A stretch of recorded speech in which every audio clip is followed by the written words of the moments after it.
Calcutta, 19th century. A place and a time to which nearly all the main economic, cultural and political features of modern India could be traced. An era of colonial exploitation, the birth of the English-educated middle class, Raja Rajmohan Rai, Pandit Ishwar Chandra Gupta, Henry Vivian de Rosio, pioneers and torchbearers of the new humanistic ideal. Bengal witnessed the formation of a prose language.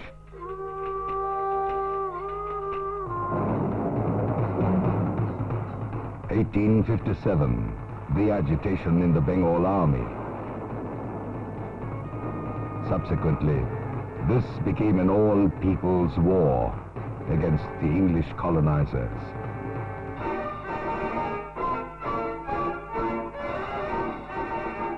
In 1858, India was taken under British rule from the East India Company.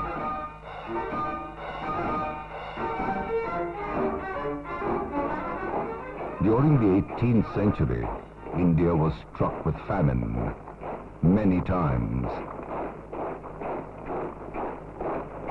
Famine which carried away more than millions of people. In 1905, the Britishers partitioned Bengal. A massive anti-partition movement took place.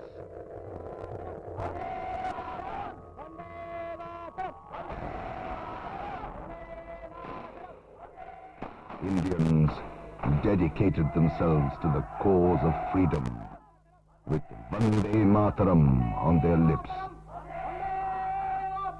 The magic chant electrified the nation. Its creator was Bankim Chandra Chattopadhyay.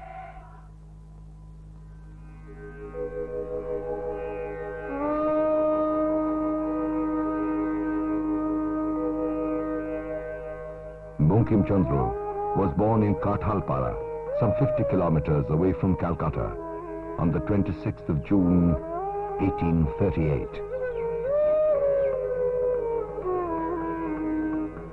He was the third child of Gaudiya Chandra Chattopadhyay and Durgeshnandini Devi. Bankim Chandra spent his early childhood in Kathalpara. When his father was posted as deputy collector in Medinipur, Bankim was admitted to the English high school there.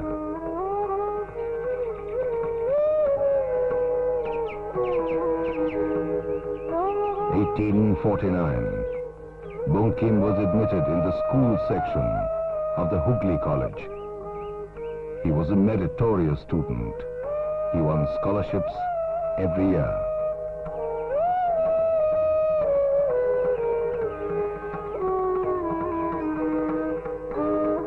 Bankim joined the Presidency College in Calcutta in 1857. He graduated as a Bachelor of Arts in 1858. He was one of the first two graduates of the newly established University of Calcutta. Soon after, he was appointed Deputy Magistrate and Collector in Jashore, now in Bangladesh. His service career spans more than 30 years. During this period, he was transferred to as many as 20 places. Bankim's first wife died at an early age. And in 1860, he married Rajlakshmi Devi. Rajlakshmi's influence and cooperation was an asset to Bankim Chandra. In 1891, he retired prematurely from service. He proved to be a very conscientious officer. In 1892, he was conferred the title of Rai Bahadur and later made Commander of the Indian Empire, CIE. At a very young age, Bankim Chandra started writing poems which were published in the then famous Sangbad Prabhakar, edited by the poet and journalist Ishwar Chandra Gupta, his mentor. Bankim's first book was published in 1856, a small volume of poems. Bankim Chandra started writing fiction in English, Rajmohan's wife. It was left incomplete. He realized he could be a more effective writer in his mother tongue, Bengali.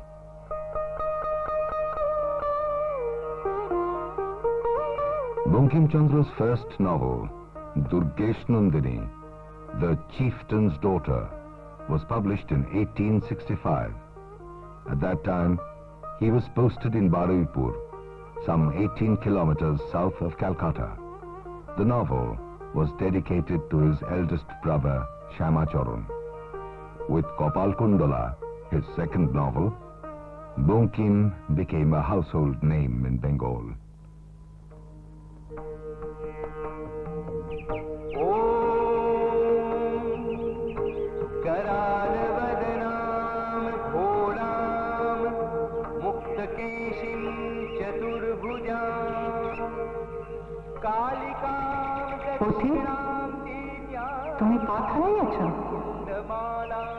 Bankim innovated a unique Bengali prose style to reveal the haunting charm of the coastline of southern Bengal.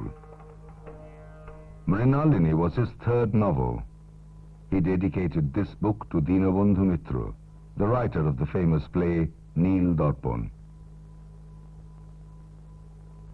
Under the pseudonym Ramchandra, Bankim wrote 4 English essays from 1869 to 1891.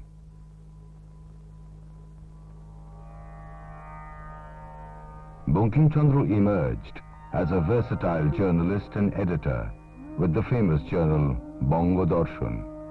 The monthly was a literary journal of high standard, the first of its kind in any Indian language.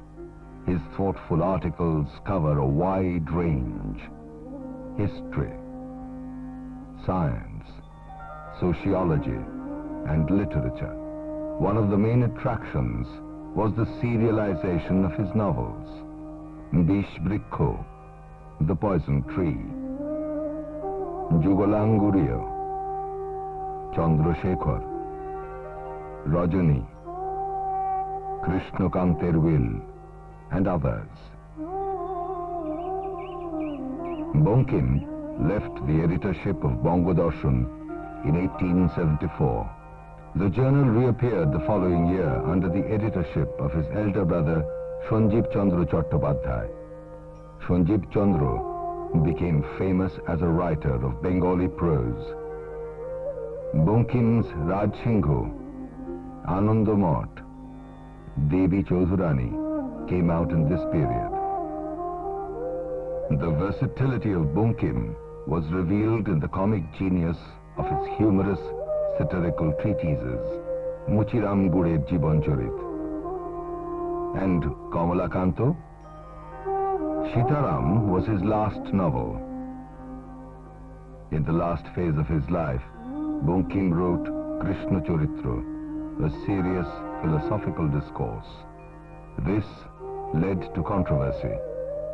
Bankim didn't support widow remarriage, but my admiration for Bankim as a great writer always remains there, because his use of language, his technique, and his handling the characters. As a writer, I admire him. As a thinker, I do not admire him that much.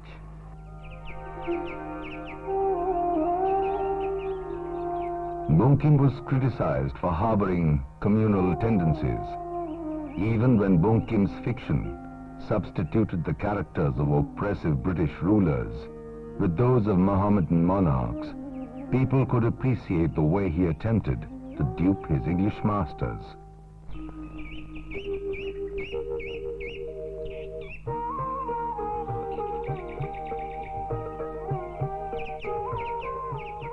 The Emerald Bowers, the first meeting place of young Rabindranath and Bankim Chandra. Rabindranath had nothing but praise for the outstanding pioneering role of his senior. And Bankim also had no hesitation in welcoming the rising luminary on the literary horizon.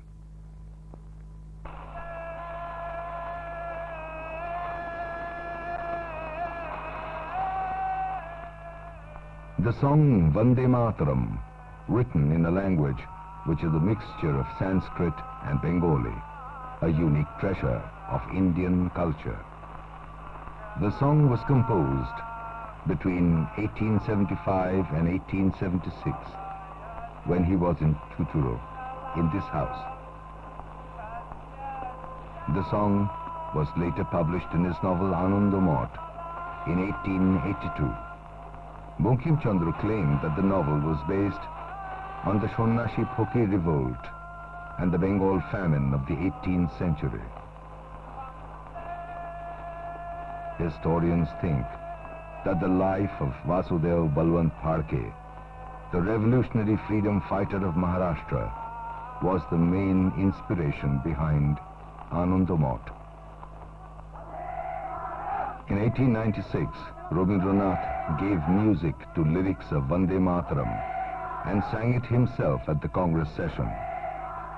Public singing and slogan shouting of Vande Mataram was banned by the British Raj.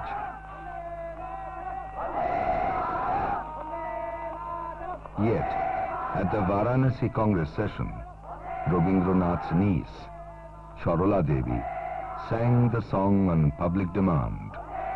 Police did not dare interfere. Vande Mataram became the battle cry of resurgent India.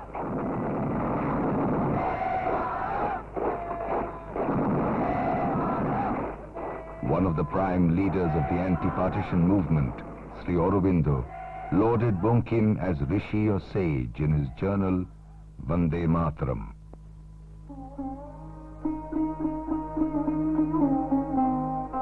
All the works of Bankim Chandra are available in the principal languages of India, as well as in many foreign languages. He was the forerunner of all the eminent Indian novelists. Indigenized the novel form. Although he must have got something from the West, particularly from Walter Scott, he went beyond Walter Scott, and he is much more important for us than Walter Scott for the British. And even today he is relevant because some of the themes that he writes about are still relevant for us. Bankim's novels proved to be immensely popular in the theatre and in Jatra, Bengal's folk form.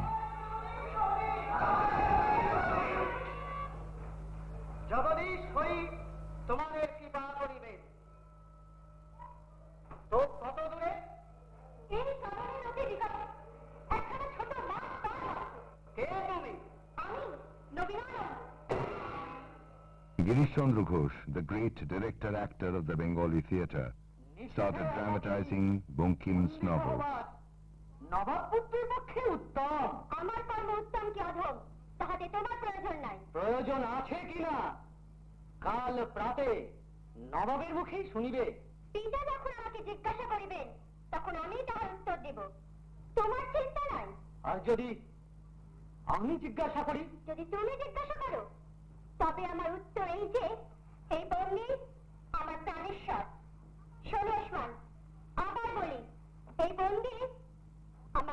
This is the house in Calcutta where Rishi Bankim Chandra breathed his last on the 8th of April 1894.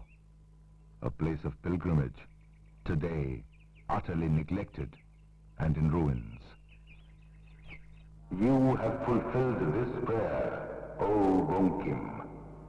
The boon that time has entrusted to your hands is not lifeless or inert. The stream of new literature bursting forth at your magic touch wakes with its ceaseless flow new life here in the mind of Bengal. Impelled forward by ever new expectation, it races towards a future rich in rewards. This is your surging, echoing message today, Bunkim. This is the stream on which your name and achievements ride. And so, sure of your survival, I join the muse of Bengal in singing your praise. Vande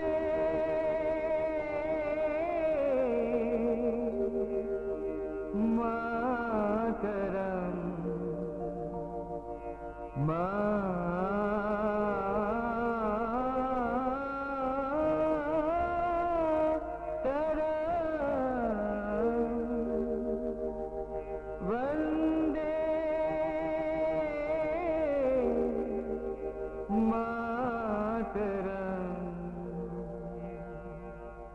Sujala Sufala Malayaj Shitala Sujala Sufala Malayaj Shitala Shasya